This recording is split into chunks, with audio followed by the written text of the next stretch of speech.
đàn thì nó là đàn sao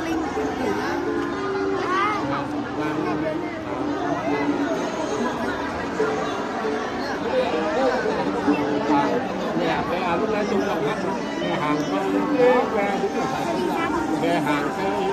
về hồn vàng bó này về hàng cây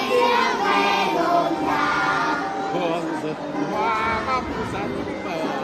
hát đúng không nhầm nha nghe hàng cây về hồn vàng hương rực hoa ngắm xanh bờ cái đâu phải chơi nha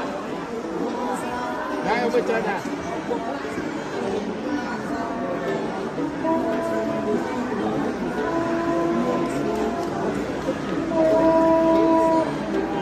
thế là các quan sau này là quần áo và các quần áo nhé mua đàn về các quần áo thì hướng dẫn cho các con nhé bây giờ có sự cầm chứ nào đàn trong đàn nhé này con đàn này